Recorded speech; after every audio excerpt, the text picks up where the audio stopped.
Okay, on to match 2 of my most recent league. We won game 1 against, won match 1 against D&T, and we lose the die roll for game 1 of match 2. Our opening hand is okay. It's not amazing. It's nice to see a ponder and a reasonable number of lands there. But it's not really doing anything interesting at the moment.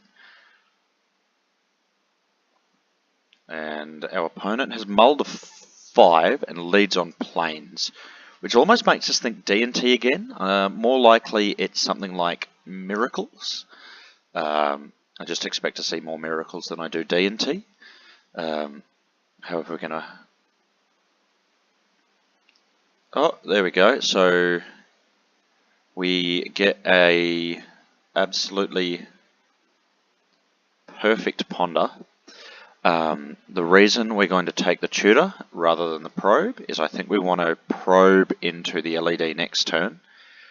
And we just want to make sure that we have the tutor in our hand in case they cast Portent and shuffle it away. And we can see that it is a Stoneblade deck that is thoroughly mana screwed. Yeah, they're just stuck on white. Nothing they can really do, unfortunately. Fantastic. And we are going to put back a... Yeah, so we want to get rid of one of our lands here. And I guess we want to keep the Duresses just in case. So they've got a ponder in hand. I think we should be taking the ponder.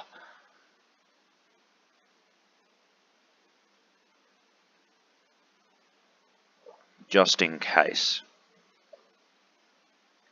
Doesn't matter, they don't find a blue land, but I do think we should have taken the ponder. We had a backup Duress, so that just gives them one natural draw.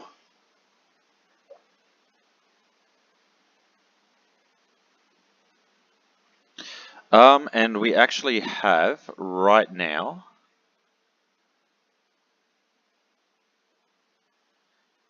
okay, so what we can do here is we can Duress, just in case they drew Force.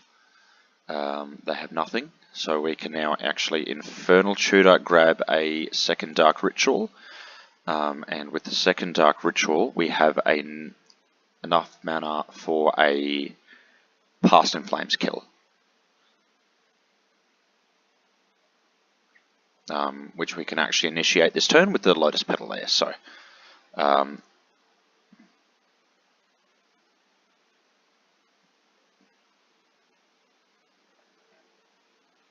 unfortunately, this was not a particularly interesting game. Our opponent just had nothing.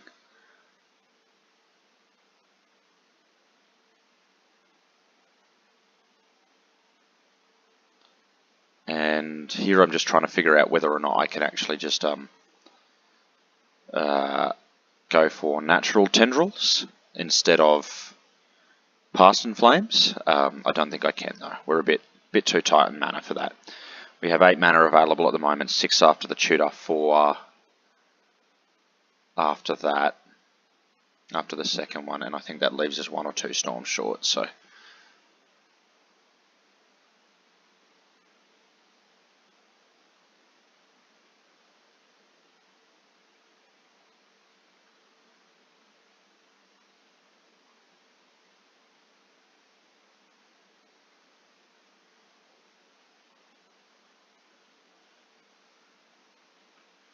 Okay, and nice and easy, and we'll just go to game 2.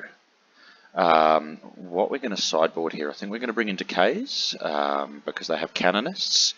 Empty's good against decks that play Stoneforge.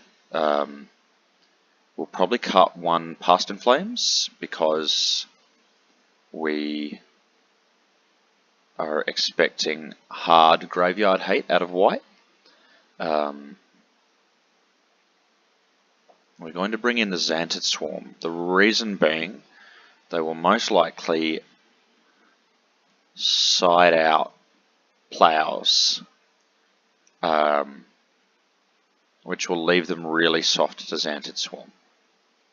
It's not a card I'm a huge fan of, and I tend to think it often leads to quite lazy play. But if it gets us there, it gets us there. So,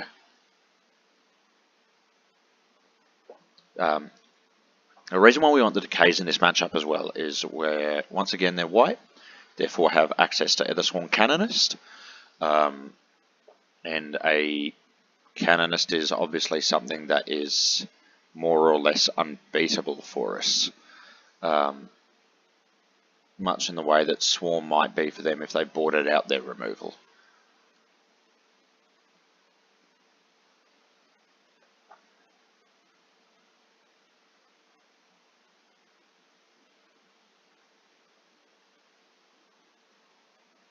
So we preordain so that we can make sure that we don't have to redraw any of these cards next turn, and we're going to have to bottom.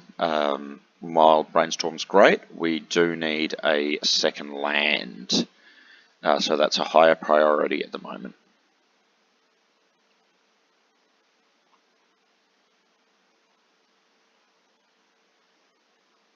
And there we go, that's exactly why we have Abrupt Decay.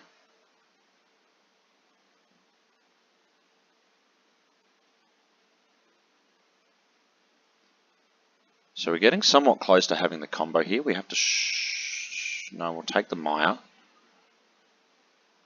think we have to take the Maya here.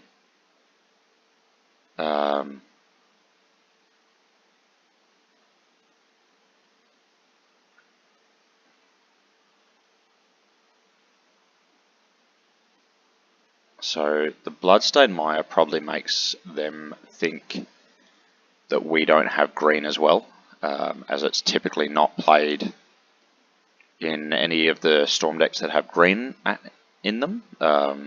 We're just running it here as a budget concern.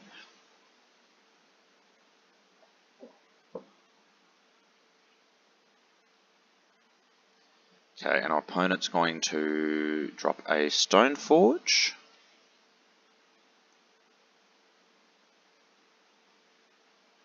And they're going to grab a Jet, which I think is just wrong. I always think that against Storm, Batterskull is the correct piece of equipment.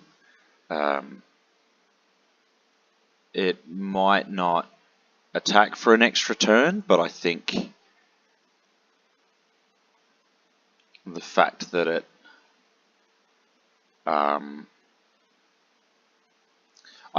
it just leads to an 8-point life swing every time it connects is far better than anything that Jet can do.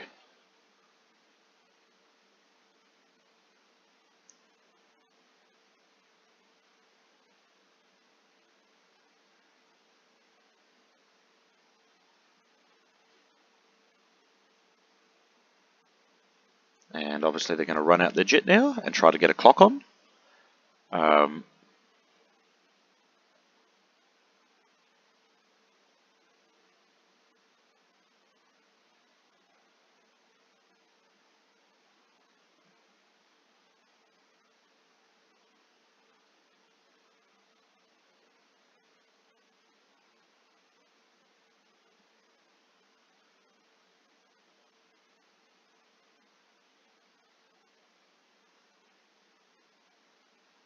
And we're going to have to ponder here.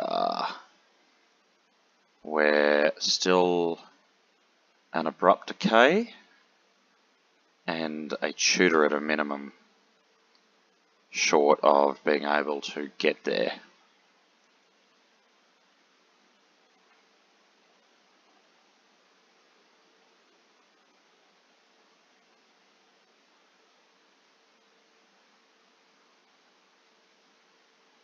And they're just going to start to get their clock on. They're not really in a rush to do anything.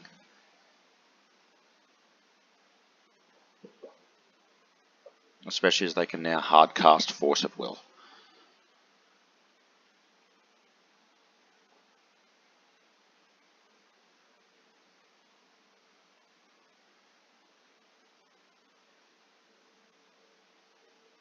And we can see another Canonist in their hand, which pretty much means GG's here.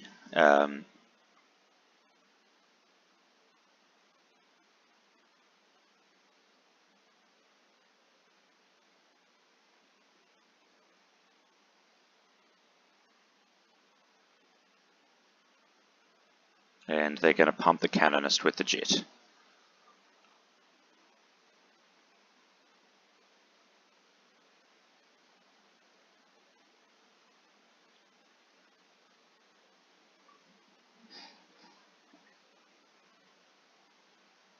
And this means if we can't win this turn, we lose the game.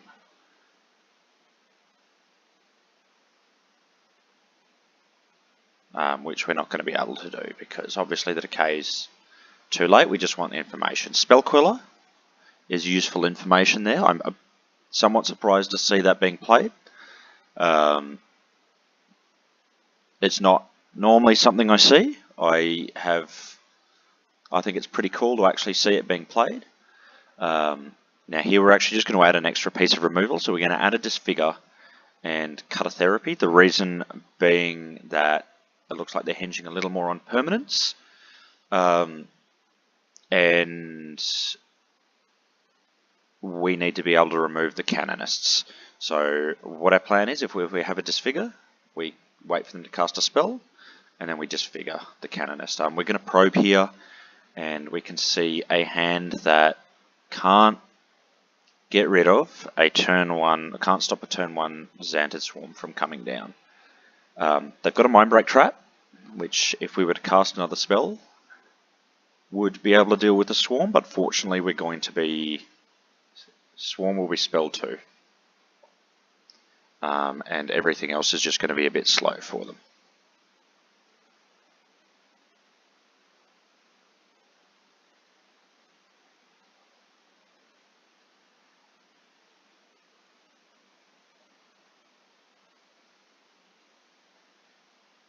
And now Swarm is down. They really have to hope they've boarded in removal.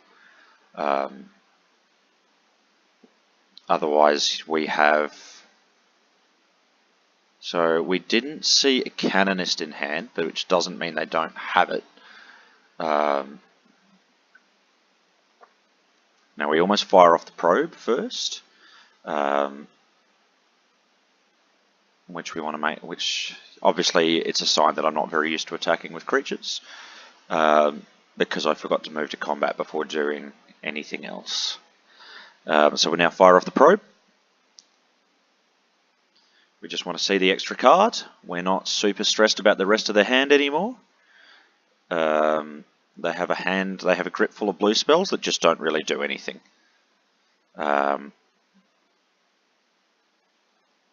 And they can't cast any spells for the rest of the turn, so we might as well Brainstorm.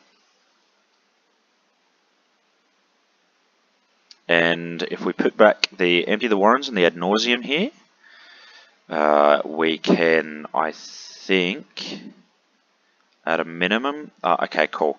So we're going to have 7 cards in graveyard after the second Cabal Ritual, which will leave us with 6/9 mana, 7 once we cast the Tutor. And 3 once we cast Past in Flames. So we...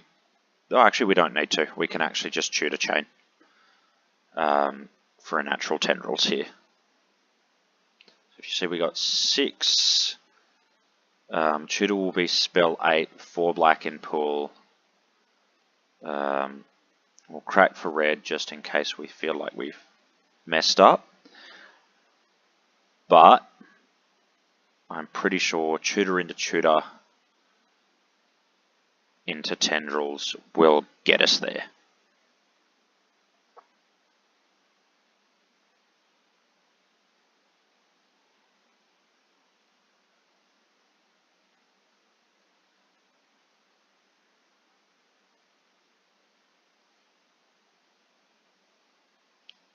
And there we have it. We managed to, luck suck another early game kill.